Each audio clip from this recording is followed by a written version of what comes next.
Tamara Saade, it is so nice to meet you. Hello, thank you for joining Tasweer today. Hey, Charlotte, and everyone at Tasweer. Thank you so much for having me. It's really cool. Congratulations, you are one of the recipients of the Sheikh Saoud Thani Project Award Grant in 2023, and I have to say that we had a really great jury this year. We all so enjoyed seeing the work. It stood out as a project that is super unique, your Shedding Skin project. So we're going to talk about that in a moment and look in more detail about the project that you proposed and your hopes and aspirations for how this project will evolve, and really the start of the journey with Tasweer as well. So this is a really exciting moment for all of us to meet you formally and look at your work with you. But I wanted to start with a question that maybe in other fields might feel like a strange sort of question, but I feel with photography is an inevitable question that you always ask people, which is about your earliest memories of photography for you. So the idea of photography as something that is sort of emotionally and socially and intellectually part of your development. Like, where does photography factor in your early life? I mean, I really love that question because it really forces you to think about that really earliest, most, I think, the rawest memory you have of photography. Right. And I guess because maybe I'm a photographer, so it doesn't involve me looking at a photograph, but rather the process of it. So the first thing that comes to mind, basically, when you asked that question, is this memory I have on like going on a family road trip, going with my family, like in this really cool area in Lebanon. And it was the time where disposable cameras were still like not so rare or so valuable. They were still just the way you would take pictures. And my parents would get me and my brother a camera, so we just like document the day and then develop it. And you know, it's a camera we would get when we would go on school trips, like when you go with your whole class to do a school thing. And it was, you know, it's like a really simple memory, and it's just very, I don't know, wholesome, but also kind of, you know, the excitement I felt at that time, I still feel it today when I get my camera out. And it's something that really stayed with me. So I don't know, to me it's there's a lot of affection and tenderness in photography, in my relationship to photography, actually. Do you remember how old you were roughly? I want to say anywhere between 4 and 8. Wow, so it's early. Yeah, it's really like, I picture it so clearly, and I can almost see the scene again. And I remember it was like those Kodak. I think they were already yellow and red at the time, and I still remember the packaging and everything and the feel of it. It's really cool, honestly. That's amazing. Do you remember? Do you remember the anticipation of what you were shooting, like waiting for the prints, the end prints, to come back? I mean, I guess at that time it wasn't really about the end result, but it was, I was still too young for that, or to even, I could have never pictured myself as a photographer a few years later. But it was just, so fun. And there was such a fun and light aspect to it that I really still value today in photography. Yeah. Which is out just discovering something new, a landscape, being out with friends, family, immortalizing it. Like, obviously, there's a much important aspect to photography, and we can maybe talk about this later. But I think there's still very much this beautiful, light, fun, memory freezing aspect to it, and I really love it. Yeah. I think I have a full disclaimer about myself. I think that a lot of my life now is still a repetition of actions and joys and pleasures of making and image making. that I experienced as a child. Like I think at my best, for me, I would put myself in a position of being this very curious 12-year-old. Like that's the moment for me where the ideas of the possibilities of what I could imagine, what I could make, etc. begin. So a little bit later than you. No, but it's funny because you mentioned that you're 12. So do you remember that moment like clearly? Yeah, mine's not a photographic memory. Like I'm not really a maker of photographs as such, but my memory is of being probably being a little younger, probably about 9. And my parents were antiques restorers for the antiques trade. And so we'd go on these trips to London. Like we lived in the middle of a field and we'd go to London and meet all of these very interesting and unusual people who had antique stores along Portobello Road in west of London.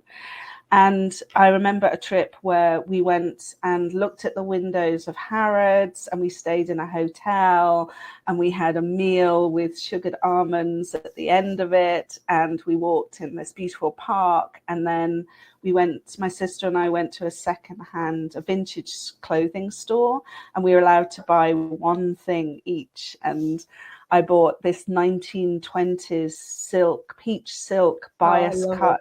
I know, night dress. And then I probably went to the hotel room and watched a Betty Davis film.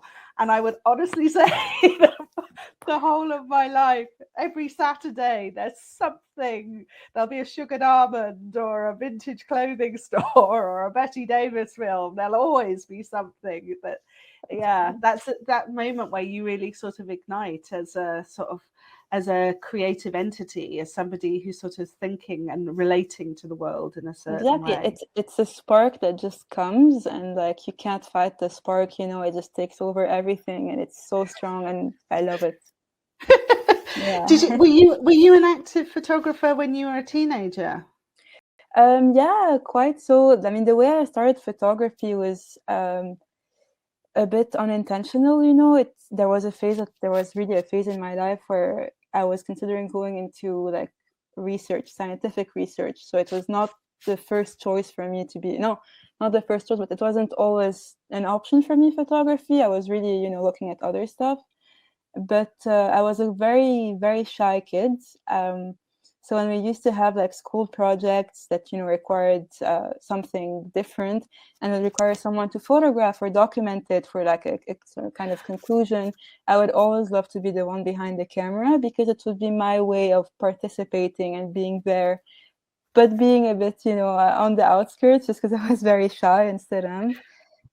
So it was definitely, that. And then at 16, I think this was the tipping point. Like there is no looking back after that. For my 16th birthday, my friends got me like a semi-professional camera, all of them together. Yeah, which was like super cool. And it was, love at first sight. It's been over 10 years at this point, and not a day has gone by where I'm like not taking a pictures or a photograph, maybe with a camera, with a phone, with a digital camera. It just became an extension of my eye, an extension of the way I kind of see life, I guess. That's incredible. I mean, you must have made such an impression on your friends that photography was your thing, that for them to have bought you a camera. That's amazing. I mean, yeah, and the fact that I asked them to, because I kind of knew there was something there, and I really wanted to take it to the next step. And I was like, sure, I'm gonna ask for one. If I get it, good. If not, it's okay. And yeah, they just changed my life, and it's cool because those very same friends remain my number one support today. I still am very close to them. So it's very nice to and I look back at my archives and my hard disk, and I see pictures of us at 16, 15 when I first started, and then portraits of them I take like with years of experience behind, and it's very nice that I'm able to feed off of them a bit and I hope them me. So it's really cool. It's really interesting, and that's, a subject for another conversation about when you start putting together that book about your friends over your first 20 years. Yes, exactly. I'm like, oh my God, all the memories I have and everything. It just has to be a book in between us. Doesn't need to be a project or anything, but it's flipping those pages and, remembering and just going back memory lane. It's priceless, honestly. Tell me about what the point at which you really, I mean, I'm imagining we are talking about the point at age 16 where photography is clearly is at least a central axis for you, a central kind of medium of communication, and I guess also sort of understanding the world as well, because you talk about it giving you a way of being part of something, but at a very kind of specific distance of behind the camera. But I imagine it's also about sort of what you're beginning to understand through that lens. Tell me more about that for you. I mean, absolutely. Just to give you a bit of context, so I'm Lebanese. I'm currently in Beirut, and I've lived in Lebanon almost my whole life practically. And especially during my teenage years, Lebanon has a very rich history, and it's just going through historical moments every day, good and bad, mostly bad, unfortunately. But, at 16, I think photography was a way for me to both discover life as a teenager, when you have like hormones boiling up and whatnot. It was a way for me to like understand what was happening, but also be curious about my own country. I think Lebanon is so rich in people and history and places. It's a very diverse country in some ways. So, armed with my camera in a way, it was my personal way of understanding a country that really lacks a history. Just talking about the Civil War, for example, we have no official history books that talks about the Civil War. They all stop in, I think, World War II or just after.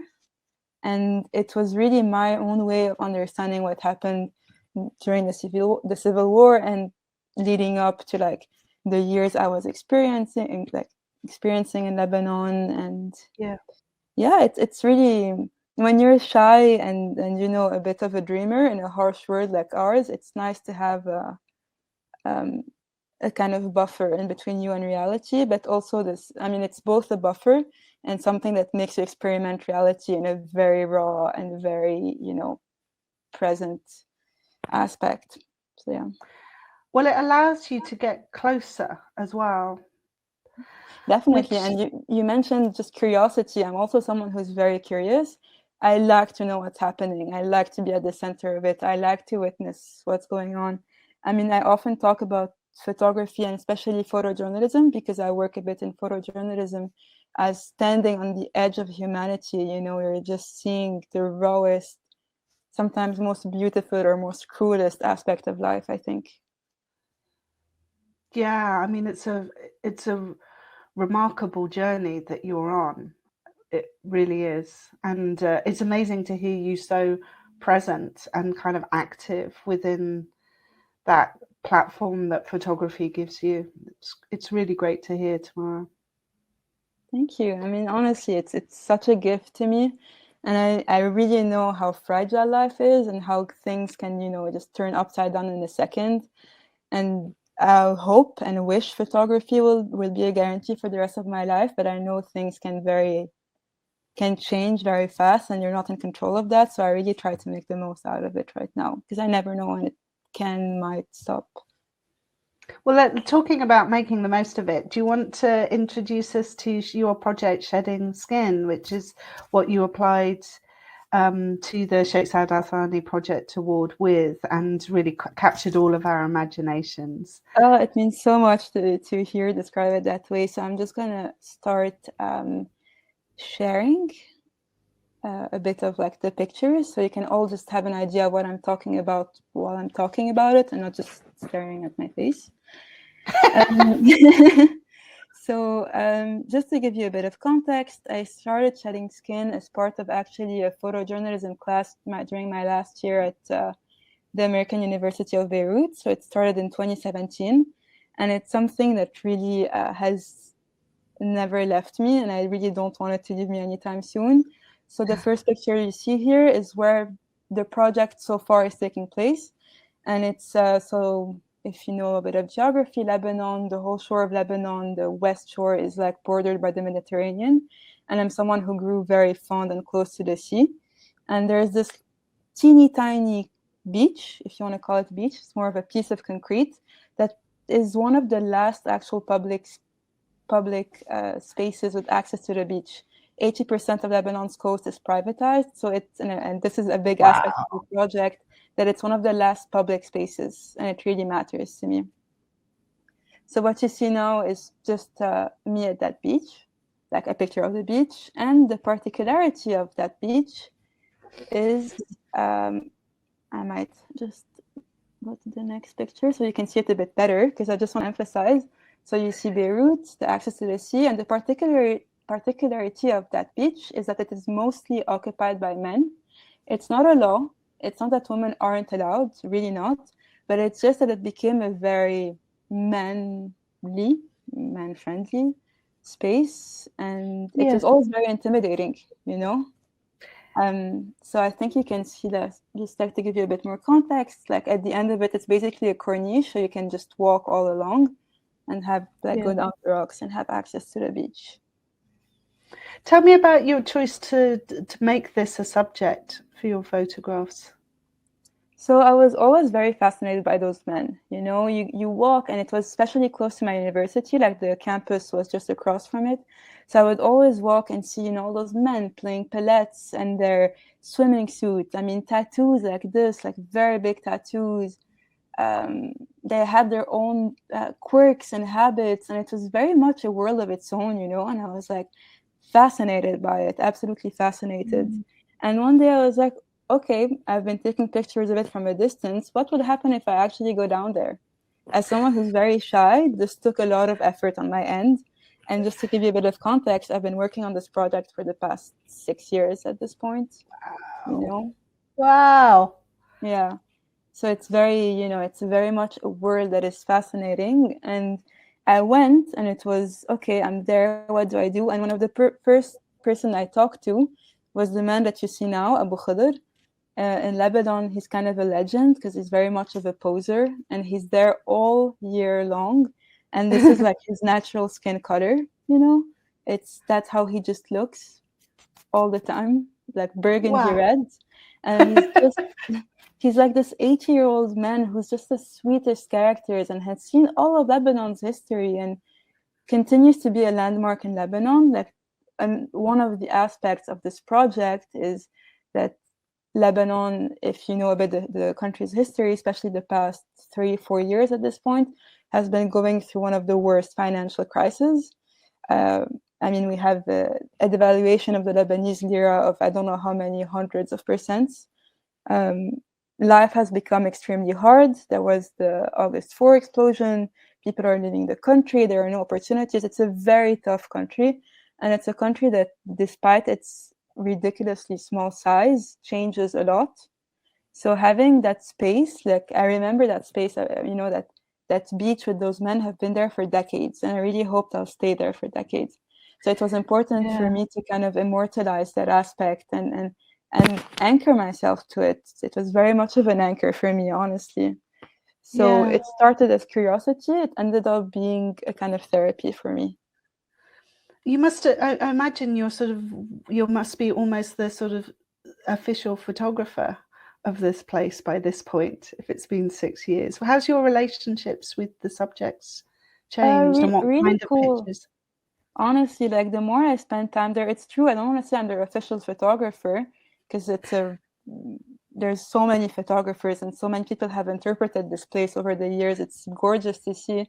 But it is true that nowadays, like I go there and they're like, oh, we haven't seen you in such a long time, where you've been?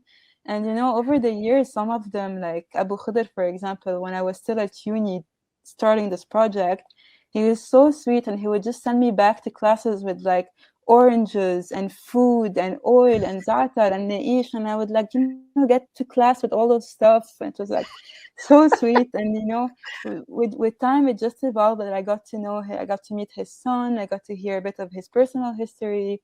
Like he often shares what he's going through, as you know, he's an 8-year-old man in Lebanon, in a country that provides no social assistance to people who are retired or of a certain age. So it's been very interesting to hear how he, is living the situation.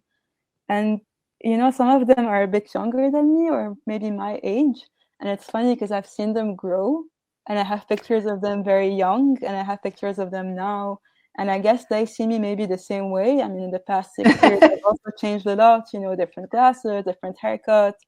And yeah, I mean, it's a very cool relationship we've built, in my opinion. I hope they feel the same way. Well, I'm sure they do. And that is the nature of a long-term project, isn't it? Is that you grow together, right? You do. The project grows and the relationship grows. I wanted to ask you specifically about what you're doing photographically, because that was one of the other things that really animated us as jurors, is there's lots of different photographic strategies at play. So I'd love you to just talk about what you're doing photographically in this project. I mean, there definitely is an aspect of kind of immortalizing this phenomenon, I like to call it, that is those men tanning all year long. But there's a lot of, I call this project a like onion or a layered project. I feel like it's a layered project with so many different layers to me. I mean, photographically, it's to capture those men, as I said, to kind of deal with what's happening in Lebanon.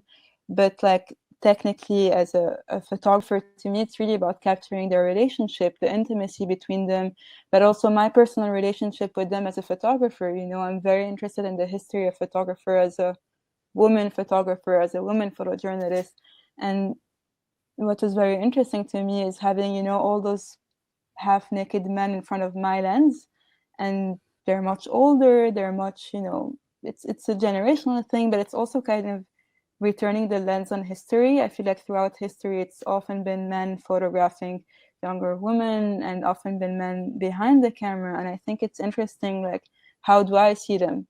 So it has a lot to do with my relationship to masculinity, to men in general and in Lebanon, and as a very intimate relationship with the sea. I think if you're Lebanese or if you're someone that lives around the Mediterranean, particularly, you have a strong sense of belonging to Mediterranean, and this is the layer I'm hoping to take my project to, which is kind of exploring the Mediterranean with the same aspect in mind, with the same kind of niche of people and men specifically and masculinity tanning around the sea. And I think I'm super excited to take it to the next step, basically. Well, tell us more about what your hopes for the next phases of this project. Say more there.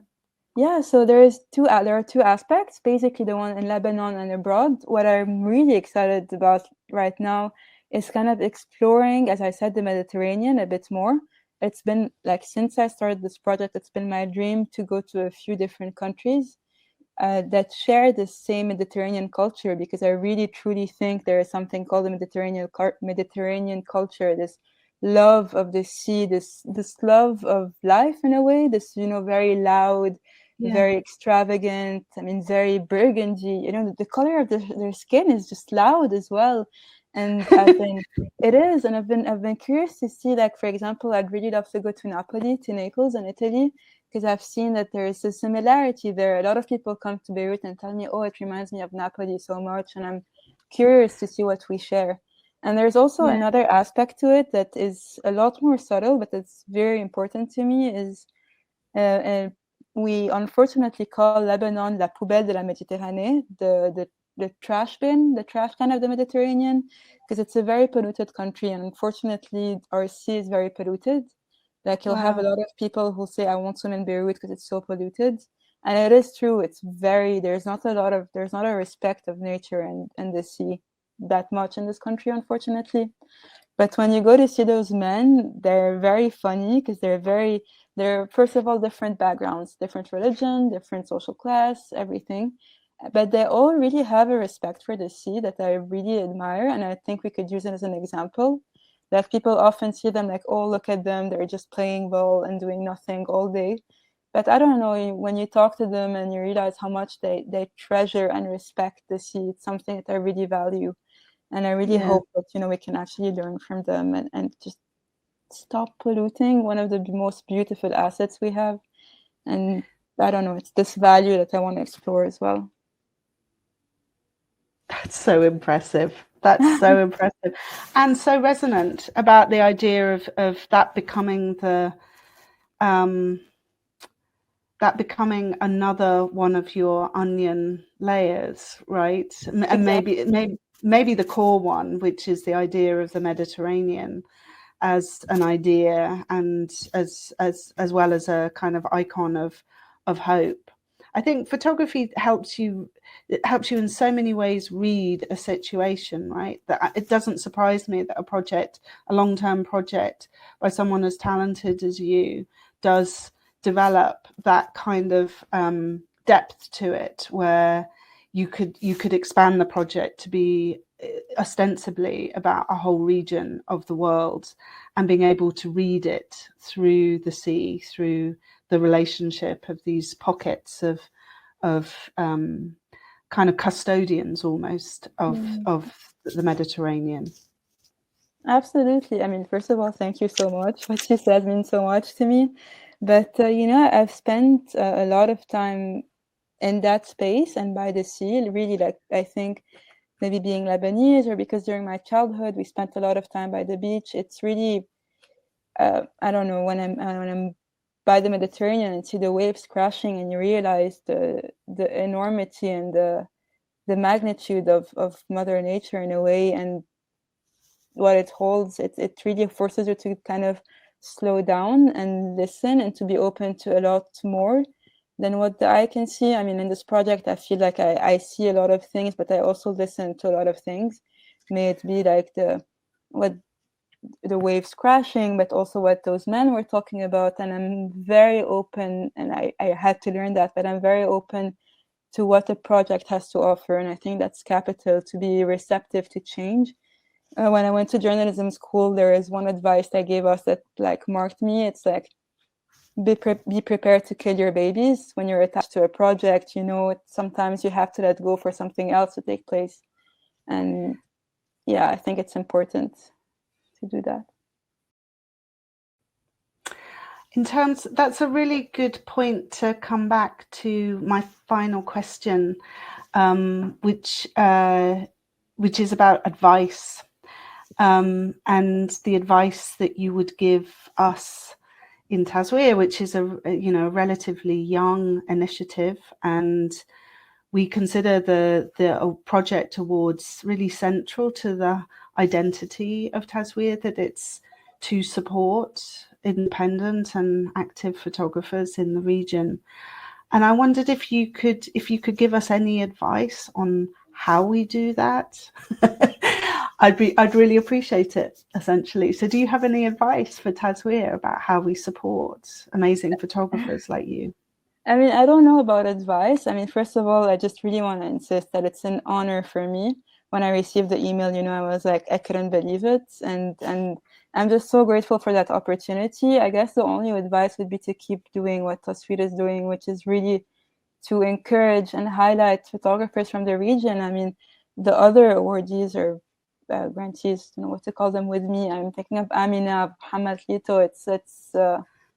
They're amazing photographers, and I'm so happy to see their work like being valued, and it's very humbling for me to be with them. But really to give a place to photography in this part of the world, it has often been dismissed or a bit, ignored, but it can really impact the world positively, and I think it's important to give it the place and the space and really the platform it deserves, because this is what Taswir is doing. Giving a platform for change, for creation, but also for how do you say it in English, des rencontres, for like meeting new people, for bringing people together. And this is so central, especially because photography is a very lonely profession sometimes. But you can get like very lonely, and I really suffer from it sometimes. So having the ability to talk with other photographers, to meet other photographers, maybe from the region or not, curators, mentors, and also to open up photography to different medium, to different way of exhibiting, to different way of rethinking a picture and the narrative behind it. I think this is what Taswir is doing, and I hope just it continues to do that, because it's so vital and necessary and needed to have this in the region, and especially by a country in the region. It really matters. Thank you so much, Tamara. Hopefully it's one of very many conversations you and I will have along this journey. So thank you for starting that with me today. Thank you. I mean, thank you to تصوير for giving me this platform, as I said. And yes, definitely one of many conversations with you. Don't worry, I'm going to be in your inbox so much. Don't worry about that. Kidding. Yeah.